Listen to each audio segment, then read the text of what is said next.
दोस्तों, दुनिया की राजनीति में आज जो भूचाल आया है, वो आने वाले वर्षों का नक्शा बदल सकता है।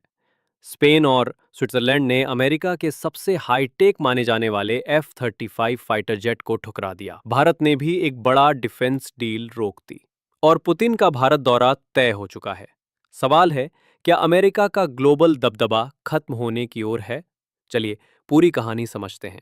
हाल के दिनों में वैश्विक रक्षा बाजार में हलचल तब मची जब स्पेन और स्विट्जरलैंड जैसे विकसित और तकनीकी रूप से उन्नत देशों ने अमेरिका के F-35 फाइटर जेट्स का ऑर्डर रद्द कर दिया। ये फैसला सिर्फ एक सामान्य खरीद रद्दीकरण नहीं था, बल्कि अमेरिकी रक्षा उद्योग की प्रतिष्ठा पर सीधा प्रहार था। इसकी सबसे बड़ी वजह भारत में हुआ तकनीकी खुलासा था। केरल के त्रिवेंद्रम एयरबेस पर तैनाती के दौरान एक F-35 विमान में गंभीर तकनीकी खराबी आई और वो पूरे 1 महीने तक उड़ान नहीं भर सका। ये घटना न केवल F-35 की अत्याधुनिक छवि को ध्वस्त करती है, बल्कि ये भी दिखाती है कि महंगे हथियारों में भी गंभीर खामियां हो सकती हैं। इस तरह की तकनीकी विफलताएं सिर्फ सैन्य दक्षता पर सवाल नहीं उठाती, बल्कि अंतर्राष्ट्रीय हथियार सौदों में खरीदार देशों के भरोसे को भी हिला देती हैं। नतीजतन कई अन्य देश भी अब इन विमानों के वास्तविक प्रदर्शन पर विचार करने लगे हैं। भारत ने हाल ही में अमेरिका को एक बड़ा झटका देते हुए 6 बोइंग P-8I एयरक्राफ्ट की खरीद पर रोक लगा दी।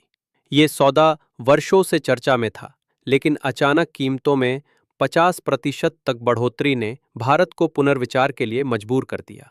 ये सिर्फ आर्थिक असहमति का मामला नहीं है, बल्कि रणनीतिक संकेत भी है। भारत अब किसी भी रक्षा सौदे में दबाव स्वीकार नहीं करेगा। ये कदम हमें चीन की रणनीति की याद दिलाता है, जिसने अमेरिका द्वारा टैरिफ बढ़ाने के बाद बोइंग के ऑर्डर्स रोक दिए थे। भारत का ये निर्णय अमेरिका को स्पष्ट संदेश देता है कि हमारे रक्षा सौदे अब केवल वैल्यू फॉर मनी और राष्ट्रीय सुरक्षा हितों के आधार पर होंगे, न कि राजनीतिक दबाव पर। यह भारत की बढ़ती आत्मनिर्भरता और रक्षा नीति में परिपक्वता का भी संकेत है। अमेरिका की मेक अमेरिका ग्रेट अगेन नीति का वास्तविक परिणाम अब मेक अमेरिका स्मॉल अगेन के रूप में सामने आ रहा है। ट्रंप प्रशासन के फैसलों ने एशिया में चीन और यूरोप में रूस को अप्रत्यक्ष बढ़ावा दिया है, जिससे अमेरिका की वैश्विक पकड़ ढीली हुई है। भारत, जो लंबे समय से अमेरिका का महत्वपूर्ण रणनीतिक साझेदार रहा है, अब ये साफ कर चुका है कि वो किसी एक शक्ति पर पूरी तरह निर्भर नहीं रहेगा। भारत के हालिया निर्णय और कूटनीतिक संदेश दर्शाते हैं कि हमारे पास रूस, चीन और ब्रिक्स जैसे कई वैकल्पिक विकल्प मौजूद हैं और आवश्यकता पड़ने पर हम अपने गठबंधन बदल सकते हैं। ये रुख अमेरिका के लिए चेतावनी है कि भारत अब सिर्फ एक सहयोगी की भूमिका में बंधा नहीं रहना चाहता। चीन का भारत के प्रति रुख भी बदल रहा है। वर्षों तक सीमा विवादों और तनावपूर्ण संबंधों के बाद चीन ये समझने लगा है कि एशिया में स्थायी प्रभुत्व पाने के लिए भारत से लंबे समय तक दुश्मनी रखना उसके लिए रणनीतिक रूप से नुकसानदायक है।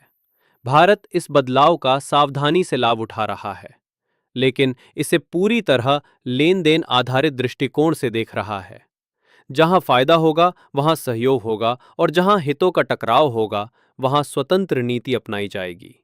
इस लचीली नीति ने भारत को अंतर्राष्ट्रीय मंच पर एक संतुलित और प्रभावशाली खिलाड़ी बना दिया है, जो किसी भी स्थिति में अपने हितों की रक्षा कर सकता है। आज केवल भारत ही नहीं, बल्कि अमेरिका के पारंपरिक सहयोगी भी उससे असंतुष्ट हैं।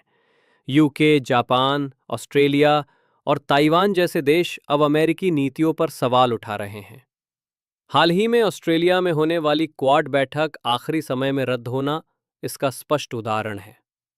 ब्रिटेन के एक वरिष्ठ मंत्री ने सार्वजनिक रूप से चेतावनी दी कि अगर अमेरिका भारत पर टैरिफ लगाता है तो ये उसके खुद के हितों के खिलाफ होगा। यूरोपियन देशों में भी ये भावना गहराती जा रही है कि अमेरिका अब पहले जैसा भरोसेमंद पार्टनर नहीं रहा। इस असंतोष की लहर का फायदा भारत अपने वैश्विक संबंधों को मजबूत करने में उठा सकता है। रूस के राष्ट्रपति व्लादिमीर पुतिन के भारत आने की आधिकारिक पुष्टि राष्ट्रीय सुरक्षा सलाहकार अजीत डोभाल ने की है। ये दौरा रक्षा, ऊर्जा, विज्ञान और तकनीकी सहयोग के नए अवसर लेकर आ सकता है। रूस भारत के बीच दशकों से मजबूत संबंध रहे हैं और ये मुलाकात उन संबंधों को और गहरा कर सकती है। साथ ही ये अमेरिका के लिए भी एक स्पष्ट संदेश है कि भारत के पास ऐसे साझेदार मौजूद हैं जो कठिन समय में भी साथ खड़े रहते हैं। ट्रंप की मौजूदा रणनीति इतिहास के प्रसिद्ध नेता नेपोलियन बोनापार्ट की गलती से मेल खाती है। लगभग 200 साल पहले नेपोलियन ने ब्रिटेन को अलग थलग करने के लिए कॉन्टिनेंटल सिस्टम लागू किया था, जिसके तहत यूरोप के देशों को ब्रिटिश सामान से दूर रहने के लिए मजबूर किया गया। लेकिन नतीजा उल्टा निकला। अधिकांश यूरोपीय देशों ने ब्रिटेन का साथ दे दिया और नेपोलियन को सत्ता से बाहर कर दिया। आज ट्रंप भी टैरिफ के जरिए वही गलती दोहरा रहे हैं, जिससे अमेरिका के खिलाफ एकजुट मोर्चा बन सकता है। मौजूदा वैश्विक परिदृश्य भारत के लिए एक सुनहरा अवसर है।